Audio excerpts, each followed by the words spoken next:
उत्तराखंड में एक चरण पे मतदान जारी है, वहीं उत्तर प्रदेश का दूसरा चरण का मतदान चल रहा है। इन सबके बीच एक बड़ी खबर रामपुर से आ रही, जहां कांग्रेस प्रदेश उपाध्यक्ष फैसल लाला गिरफ्तार कर लिए गए हैं।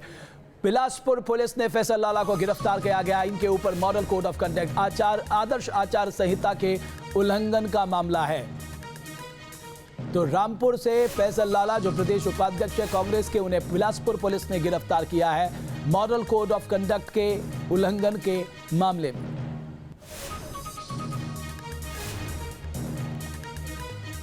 तो यूपी और उत्तराखंड में सियासी दंगल जारी है। दूसरे दौर में यूपी की 67 सीटों पर मतदान हो रहा है। सुबह 9 बजे तक यूपी में करीब 11% वोटिंग हुई है, वहीं उत्तराखंड की 69 सीटों पर भी मतदान जारी है। उत्तराखंड में वोटिंग की रफ्तार थोड़ा धीमी है, यहाँ 9 बजे से तक 6% वोटिंग हुई है। और इसका एक कारण भी है, पहाड़ी राज्यों में सुबह ठंड होती है, लोगों का अपना घर का काम होता है वहाँ पर, क्योंकि पशुधन बहुत बड़े पैमाने पर लोग उनका काम करते हैं। और उसके बाद जैसे जैसे समय बीतेगा उत्तराखंड में वोट प्रतिशत बढ़ेगा।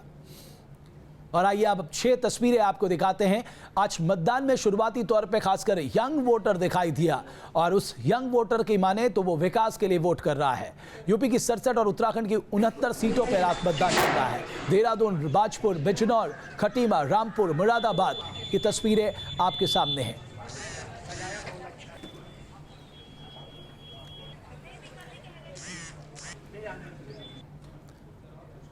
विनोद सोनकर का रुख कर लेते हैं, हमारे साथ इलाहाबाद से जुड़े भारतीय जनता पार्टी के नेता। सोनकर साहब, ये जो आपने वादा किया है कि आप लैपटॉप देंगे तो 1 साल का नेट भी फ्री देंगे, आप 6 महीने में जितने भी असामाजिक तत्व हैं उन्हें जेल में डाल देंगे, ये सब प्रॉमिसेस आपने जमीन पे देखी, आप इंप्लीमेंट कैसे करेंगे?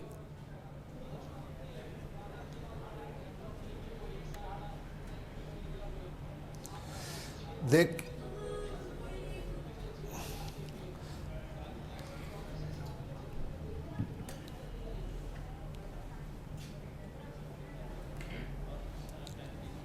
आवाज नहीं आ रही है।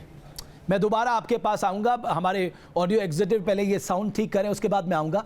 पंखुड़ी, एक और बात यहाँ पर है, आप लोग लैपटॉप की बात कर रहे हैं, मैं आपको 2-3 एग्जाम्पल देता। आपको याद होगा 4th क्लास की नौकरी के लिए PG, MA इतने पढ़े लिखे लोग आ रहे हैं। ये हाल है बेरोजगारी का उत्तर प्रदेश में।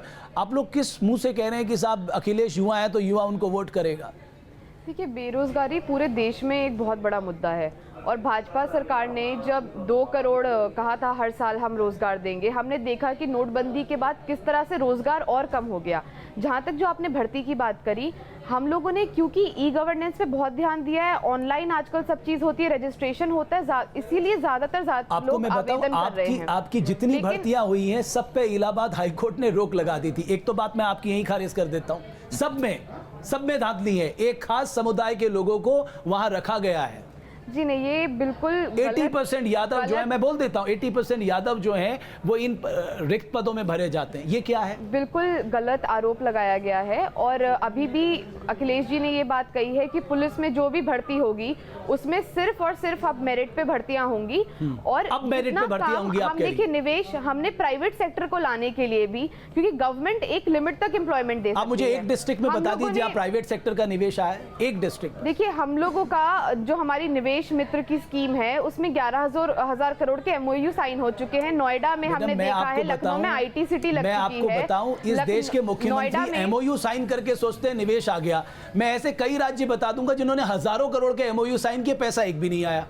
नहीं, ऐसा नहीं है। देखिए, इंफ्रास्ट्रक्चर उत्तर प्रदेश में एक बहुत बड़ी समस्या रही है, और उस पे हम लोगों ने काम किया है, क्योंकि जब तक इंफ्रास्ट्रक्चर डेवलपमेंट नहीं होगा आप ये नहीं सोच सकते कि कोई भी बड़ी प्राइवेट कंपनी आपके प्रदेश में आएगी। उत्तर प्रदेश की रोडों में घूमी है, खासकर स्टेट रोड्स पे घूमी है आपने क्वालिटी ऑफ रोड्स देखी है? मैंने सुधार भी देखा है। रोड बनती बाद में टूट पहले जाती हैं। जी नहीं, इस बार वर्ल्ड क्लास जो हम लोगों ने बनाई है रोडें, जिनको अगले 100 साल तक भी चौड़ा करने का काम नहीं करना पड़ेगा।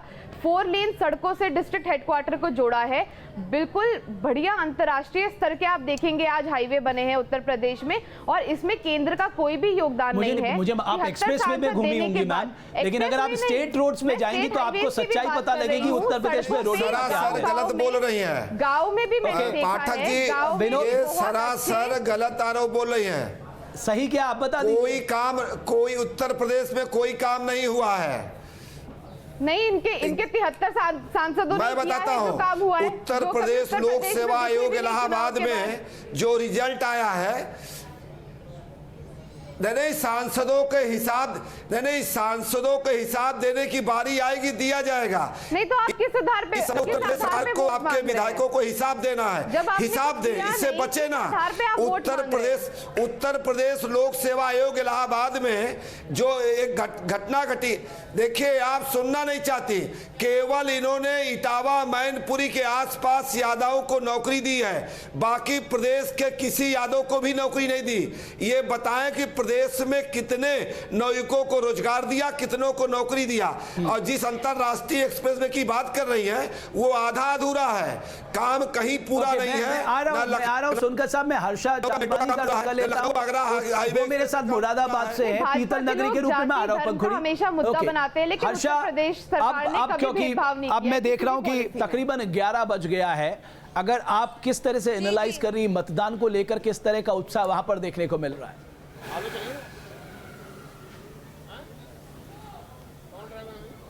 रमेश, देखिए मैं सुबह से यहाँ पर मौजूद हूँ और सुबह 6 बजे जब मैं यहाँ पहुँची थी तब इतने लोग नहीं निकल के आ रहे थे घरों से, लेकिन अगर अब आप तस्वीर देखेंगे तो अब जो है ज़्यादा संख्या में लोग अपने घरों से निकल के आ रहे हैं। और हम जब लोगों से बात कर रहे हैं तो लोग का भी यही कहना है कि अब हम ज़्यादा जागरूक हैं, रुझान ज़्यादा है और इस बार लोग भी उम्मीद कर रहे हैं कि ज़्यादा पोलिंग परसेंटेज होगा मुरादाबाद का। और यहाँ पर जो लोग वोट करके आए हैं रमेश, उन्हीं से बात करते हैं।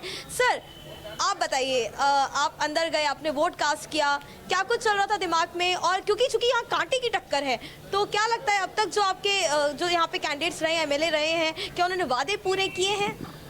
देखिए, वादे पूरे किए हैं जो यहाँ पे एमएलए रहे हैं, और हम विकास की उम्मीद करते हैं। हम देश के मतलब एकता की बात करते हैं और देश के लिए हम वोट करेंगे। और यहाँ हम एक यूनिवर्सिटी चाहते हैं सरकारी, और यहाँ पे बहुत अच्छे तरीके से मतदान हो रहा है। और यहीं पे हम उम्मीद रखते हैं जो आने वाला विधायक बने वो यहाँ पे विकास करे और यहाँ पे एक यूनिवर्सिटी ज़रूर हासिल करे। सर आप क्या सोच के वोट करते हैं, पार्टी या कैंडिडेट? नहीं, हम पार्टी को देख के ही वोट करते हैं, पार्टी को ही वोट दे रहे हैं। अखिलेश यादव जी का चेहरा देख के ही वोट दे रहे हैं। उनके काम ऐसे हैं कि उनके कामों की नीति को देखते हुए वोट करते हैं। चलिए पंखुड़ी, आपकी मुस्कान के लिए कोई तो खबर आ रही है, लेकिन मैं आपको बताऊं उन्होंने क्या बात कही। आप कहते हैं काम बोलता, एक सरकारी यूनिवर्सिटी मुरादाबाद जैसे जिले में नहीं है, चौथा सबसे बड़ा जिला है मुरादाबाद, और कई वीआईपी सीटों में बहुत जबरदस्त कांटे की टक्कर। और ऐसी एक सीट है रामपुर, आजम खां और उनके बेटे दोनों इस बार चुनावी दंगल में है। और अगर हम आजम खां की बात करें, बीएसपी से उनकी टक्कर दिखाई दे रही है, और साथ ही साथ अगर हम बात करें उनके बेटे की, वहां भी बीएसपी से टक्कर दिखाई दे रही है। यानी ये जो मुकाबला है बहुत दिलचस्प होने जा रहा है। लेकिन रामपुर के लोग इस बारे में क्या सोचते हैं, रामपुर की जनता का क्या कुछ सोचना है, हम सीधे रुक कर लेते हैं रामपुर का। हमारे सहयोगी रुमान उल्लाह खां हमारे साथ मौजूद हैं। रुमान, क्योंकि रामपुर अगर हम बात करें ये उत्तराखंड को भी जोड़ता है, वहां के जो यंग वोटर्स आपके पीछे खड़े हैं वो क्या मानते हैं? आजम खां जिस भी रैली में बोलते हैं वो 90% अमर सिंह के खिलाफ बोलते हैं, तो उसको लोग किस तरह से देखते, जरा ये बताइए। देखिए, बिल्कुल बात करते हैं क्योंकि बम्पर वोटिंग हो रही है यहाँ पर, और बात करने के लिए लोग हमारे साथ मौजूद हैं। रामपुर सीट की अगर बात करें तो किस बेस पर, किस आधार पर आप वोट डाल रहे हैं? क्या विकास हुआ है यहाँ? हाँ, विकास हुआ है। कुछ महिलाएं भी हमारे साथ मौजूद हैं। जिस तरह से आजम खान साहब के बयान आते हैं उसको आप किस तरीके से देखते हैं? जी, वो सही बयान देते हैं, बढ़िया है, मतलब वो हमारे देश के लिए विकास कर रहे हैं। आप किस आधार पे वोट दे रहे हो? आजम खां को दे रहे हैं। विकास के नहीं दे रहा, विकास अच्छा हुआ। जब विकास होगा तो रोजगार भी मिलेगा, और रोजगार जब विकास ही अच्छा नहीं होगा तो रोजगार क्या मिलेगा? हाँ, कोसी के खार में थोड़ी रख दिया जाएगा खोगा। जब वहाँ पर आज तो आदमी अच्छी जगह बनेगी तो जब भी तो रोजगार बनेगा। हाँ, रोजगार भी होना चाहिए और विकास भी होना चाहिए। बिल्कुल, सबसे बड़ा मुद्दा विकास है और रोजगार है। आप देख सकते हैं कि लोगों के क्या विचार हैं। ओके, तो रुमान, विकास, पंखुड़ी, हम लोग ग्रॉस डेवलपमेंट, हम जीडीपी की बात करते हैं, ग्रॉस डोमेस्टिक प्रोडक्ट। आपको लगता है जब अगर मान लीजिए आपका साथ यूपी की जनता को पसंद आ गया, आप लोग ग्रॉस हैप्पीनेस इंडेक्स की बात करना कि लोगों के चेहरे में खुशी दिखे, वो तब आएगी जब उनके पास आजीविका के लिए रोजगार होगा?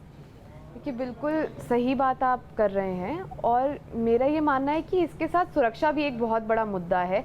जब लोग एक दूसरे को लेकर अगर नफरत नहीं रखेंगे, सब एक तरह से सोचेंगे, तो उससे भी ये जो आप हैप्पीनेस इंडेक्स की बात कर रहे हैं, जब टेंशन अगर समाज में रहेगी तो कभी हैप्पीनेस इंडेक्स नहीं बढ़ सकता है। हर किसी को सुरक्षित महसूस करना ज़रूरी है। और एक बात सबसे अच्छी जो पिछले 5 साल में हुई है कि अखिलेश जी ने बहुत ही एक सकारात्मक राजनीति करी, एक ऑप्टिमिज्म की राजनीति करी है। और अब मैं देखता हूं कि ये जो ऑप्टिमिज्म आपका, ये आशावाद जो है वो जनता को लुभाता है नहीं। तो तिहाड़ जेल शिफ्ट किया जाएगा। जेल मैनुअल की धज्जियां उड़ाकर रखी थी शहाबुद्दीन ने और इसी बात को ध्यान में रखते सुप्रीम कोर्ट ने कहा कि वीडियो कॉन्फ्रेंसिंग से सुनवाई चलेगी और वो उनके परिजन चाहते हैं तो तिहाड़ जेल में आके उनके साथ मिल सकते हैं। हल्द्वानी से वरिष्ठ कांग्रेस नेता इंदिरा हृदयेश ने भी अपने मत का प्रयोग किया। क्या कुछ उनका कहना है, आइए आपको सुनाते हैं।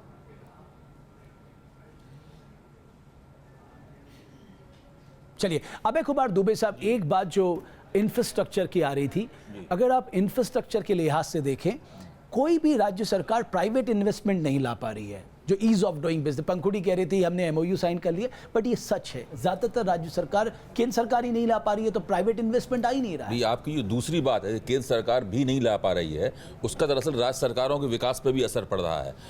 भारत के प्राइवेट सेक्टर के पास लाखों करोड़ रुपया रिजर्व, कैश रिजर्व पड़ा हुआ है, लेकिन वो लोग एक पाई भी ढीली नहीं कर रहे हैं। उसकी वजह यह है कि उनकी जो पहले से स्थापित उत्पादन की कैपेसिटी है, उत्पादन की क्षमता है, उसका ही पूरा उपयोग नहीं हो पा रहा है। बाजार में मंदी है बहुत बुरी तरीके से। जब तक मंदी नहीं हटेगी, इस तरह की नीतियां नहीं बनेंगी, मांग को पुश नहीं मिलेगा, तब तक नया निवेश नहीं आएगा।